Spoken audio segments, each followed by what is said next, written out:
दोस्तों पीपल के सूखे पत्ते पर स्वास्तिक बना करके और उसको यहाँ पर रख दें, आपके दुश्मन जो है वो पूरी तरह से खत्म हो जाएंगे, पूरी तरह से नेस्तनाबूद हो जाएंगे। एक भी दुश्मन आपका जीवता नहीं बचेगा और दोस्तों जितने भी दुश्मन हैं वो सारे के सारे दोस्तों खत्म हो जाएंगे। अब किस तरह से इस उपाय को करना है, कैसे इस उपाय को करना है, तो पूरा इस वीडियो में जानेंगे, इसलिए वीडियो को लास्ट तक जरूर देखिएगा दोस्तों। साथ ही में दोस्तों कमेंट बॉक्स में हर हर महादेव जरूर लिखिएगा। दोस्तों देखिए, सबसे पहले तो आपको करना क्या है, जो पीपल का जो पत्ता होता है वो आपको लेकर के आना है। लेकिन दोस्तों इस उपाय को कब करना है, कैसे करना है, किस तरह से करना है, कौन सी विधि है, किस तरह के शत्रु इससे आपके नष्ट होंगे।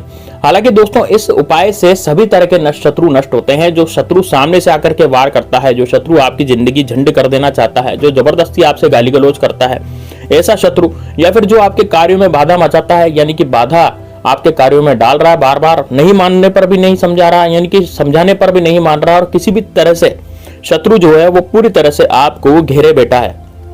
वो सोचता है कि यह व्यक्ति क्यों तरक्की कर रहा है, इसकी तरक्की नहीं होनी चाहिए। या फिर हो सकता है उसको लोभ लालच हो, जैसे कि पड़ोसी को लोभ लालच होता है। पड़ोसी क्या करते हैं, वो अपना मकान हड़प लेना चाहते हैं। पड़ोसी सोचते हैं कि एक ही तो दीवार है, दीवार तोड़ दो, इस आदमी को मार दो और उनका जो मकान है वो अपन ले लो। तो इस तरीके से पड़ोसी की सोच दोस्तों होती है। अब ये यदि सोच होगी तो दोस्तों आप कहां जाएंगे। इसलिए दोस्तों टोटका करना बहुत जरूरी हो जाता है। जो काम बल से नहीं होता वो दोस्तों कल से हो जाता है, यानी कि वो टोटकों से हो जाता है। तो दोस्तों किस तरह से प्रयोग को करना है, कैसे करना है, तो पूरा इस वीडियो में जानेंगे। पीपल के पत्ते से छोटा सा उपाय है, लेकिन दोस्तों उपाय बड़ा कारगर है। पीपल के वृक्ष में 33 कोटि देवी देवताओं का वास रहता है। इसमें नाग, गंधर्व, सभी तरह के, ब्रह्मा, विष्णु, महेश, सभी तरह के देवी देवता विद्यमान रहते हैं। इसकी जड़ में शनि देव का वास होता है, राहु केतु का भी वास होता है। इसका मतलब यह है कि शत्रु का नाश करने के लिए पीपल का जो वृक्ष होता है सबसे बेस्ट होता है। तो उसी का मैं प्रयोग आपको बताने जा रहा हूं, इसलिए वीडियो को लास्ट तक और ध्यान से जरूर देखिए। साथ ही में दोस्तों यदि आप महादेव बाबा के भक्त हैं तो कमेंट बॉक्स में हर हर महादेव जरूर लिख दें, और यदि आप दोस्तों भगवान श्री राम के भक्त हैं तो जय श्री राम, जय बागेश्वर धाम सरकार कमेंट बॉक्स में जरूर लिखिए, और इस वीडियो को ज्यादा से ज्यादा शेयर कीजिए। वीडियो को लाइक करते हुए आगे बढ़ते हैं दोस्तों, तो वीडियो को भी लाइक कर दीजिएगा। अब दोस्तों बात करते हैं कि कैसे इस उपाय को करना है। तो दिन जो इसका है दोस्तों वो है दोस्तों शुक्रवार और शनिवार। शुक्रवार, शनिवार या फिर दोस्तों आपको मंगलवार के दिन इस उपाय को करना है ना। या तो शुक्रवार को करेंगे या शनिवार को करेंगे या फिर मंगलवार को करेंगे। हालांकि शनिवार को यदि इस उपाय को करते हैं तो बहुत ज्यादा आपको फल मिलता है, क्योंकि शनिवार को शनि महाराज का वार होता है और इसकी जड़ में शनि महाराज का वास होता है। इस कारण से यदि शनिवार को इस उपाय को करते हैं तो बहुत ज्यादा फल हमें मिलता है। तो अब इसमें सामग्री क्या क्या चाहिएगी।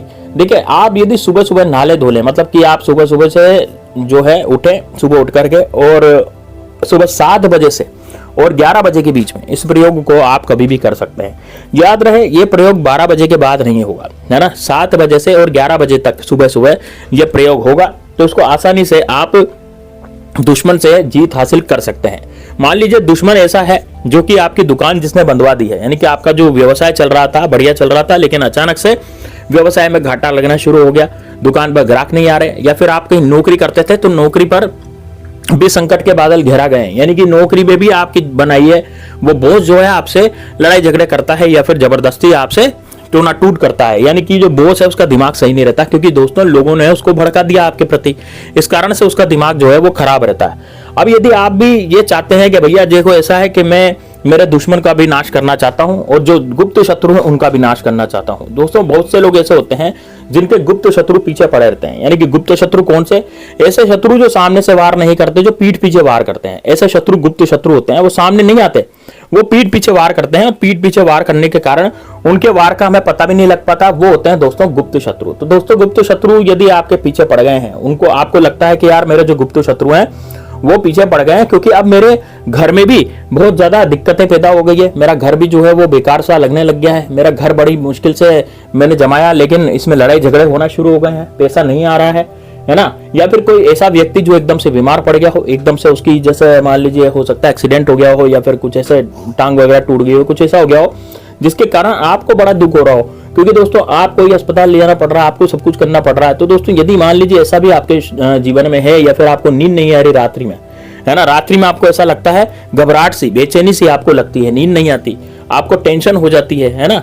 तो यदि ऐसा है तो ऊपर का तंत्र किसी ने आपके ऊपर करवा दिया, उस तंत्र के कारण, वो तांत्रिक जो तंत्र करता है ना, उसके कारण आपका मन नहीं लगता किसी भी काम में, आपका जो मन है वो दोहरा दोहरा होता है और आपको लगता है कि यार आपको घबराहट हो रही है, बेचैनी हो रही है। तो ये दोस्तों ये किसका काम है, ये गुप्त शत्रुओं का काम है। या तो गुप्त शत्रु आपके घर में लड़ाई करवाएगा, या फिर आपके किसी सदस्य को बीमार कर देगा, या फिर आपके अस्पताल के चक्कर लगा देगा, या फिर गुप्त शत्रु क्या करेगा, आपके घर में भयंकर लड़ाई करवा के आपके घर का सत्यानाश कर देगा, है ना, या फिर आपको नींद नहीं आने देगा। तो यदि ऐसा, या फिर आपको भी बीमार पटक सकता है। दोस्तों एक तो गुप्त शत्रु इस तरह से बीमार मतलब गुप्त शत्रु ने एक व्यक्ति को इस तरह से बीमार पटका था कि उसको लगवा ही हो गया। अब वो एक अकेला ही था, तो दोस्तों उसको संभालने वाला कोई व्यक्ति भी नहीं था। तो उसको जब वो हुआ तो फिर पड़ोसी ने उसके मकान पे कब्जा कर लिया। तो ऐसा भी घटना सामने आई है। उसने कोई टोना टोटका नहीं करा था, इसलिए वो बच नहीं पाया। ये कि मान लीजिए कोई टोना टोटका कर लेता तो वो उसकी जिंदगी में बच जाता। इसलिए मैं आपसे कह रहा हूं कि यदि आप भी टोना टोटका करते हैं अपने बचाव के लिए, तो सबसे बेस्ट है दोस्तों अपने बचाव हमेशा करते रहना चाहिए। और इसीलिए मैं यहाँ पर टोने टोटके आपको बताता रहता हूँ। तो आपको करना क्या है दोस्तों, एक सूखा पीपल का पत्ता, आपको पीपल के पेड़ के पास जाना है उसी दिन, और एक देखिए कि पीला सूखा पीपल का पत्ता कहाँ पे है। यदि सूखा पीपल का पत्ता आपको मिल जाता है तो उसे उठा ले। पीपल का पत्ता कटा फटा नहीं होना चाहिए, बस केवल सूखा होना चाहिए, पीले रंग का होना चाहिए, ठीक है। जो सूख जाते हैं ना पत्ते, जैसे नीचे झड़ जाते हैं, अभी पतझड़ चल रहा है तो पतझड़ में तो झड़ेंगे सही, तो नीचे पीपल के पत्ते गिरे हुए आपको मिलेंगे और पीले रंग के मिलेंगे। तो पीले रंग के जो पीपल के पत्ते होते हैं जो नीचे गिरे हुए मिलते हैं, उनको आप उठा लें और एक पीपल का पत्ता उठाएं सबसे पहले और उसको घर पे ले आए। अब घर पे क्या करना है दोस्तों, आपको लेना है सिंदूर, यानी कि सिंदूर जो मांग में जो स्त्रियां सिंदूर भरती हैं वो वाला सिंदूर लेना है। उसमें थोड़ा सा पानी डालें, है ना, अलग कटोरी में एक सिंदूर ले लें, सिंदूर में थोड़ा सा पानी डालें, पानी से दोस्तों उसमें एक स्वास्तिक बना लें। स्वास्तिक आपको अच्छे से बनाना आता होगा, तो दोस्तों बस पीपल के सूखे पत्ते पर आप स्वास्तिक बनाएं और स्वास्तिक बनाने के बाद उस पर कुछ चावल के दाने दोस्तों डाल दें, कुछ चावल के दाने चढ़ा दें उस पर, ठीक। अब दोस्तों चावल के दाने चढ़ाने के बाद ये स्वास्तिक जब पूरी तरह से सूख जाए, जैसे आपने जो सिंदूर गीला किया था तो गीला स्वास्तिक ही बनाया था, तो ये स्वास्तिक सूखना चाहिए। तो जब ये पूरी तरह से सूख जाए, तो अब सूखने के बाद आपको क्या करना है, जब ये स्वास्तिक पूरा सूख जाएगा तो जैसे ही स्वास्तिक सूखेगा तो सूखने के बाद अब आपको इसको अपने तकिए के नीचे रखना है। रात भर अपने तकिए के नीचे इसको रखेंगे, ठीक है। जहां पर आप सोते हैं तो जैसे आप सोते हैं ना, तो सोने के बाद आप तकिए के नीचे इसको रख देंगे।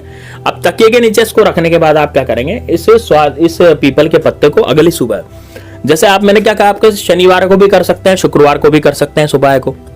तो आप जैसे मान लीजिए शनिवार को कर रहे हैं या शुक्रवार को कर रहे हैं, तो रात भर अपने तकिए के नीचे इसको रख करके सोए तो आपको नींद बहुत अच्छी आएगी।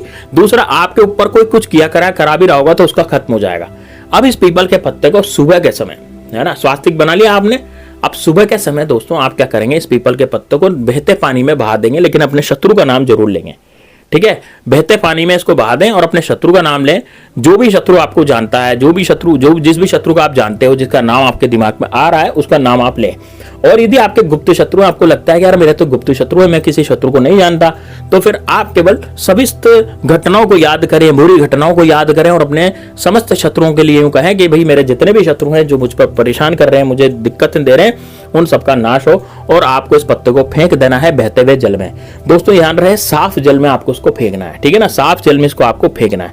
बस इतना आपको करना है। और दोस्तों आपको घर आ जाना है, पीछे मुड़ करके बिल्कुल भी नहीं देखना, किसी से बातचीत नहीं करनी रास्ते में भी, और पीछे मुड़ करके नहीं देखना, और बस आपको घर आ जाना है। दोस्तों यकीन मानिए आपके जीवन से शत्रु नाम की बीमारी हमेशा हमेशा के लिए खत्म हो जाएगी। शत्रु इस लायक भी नहीं रहेगा कि आपके जीवन में वो कुछ किया कराया करवा सके।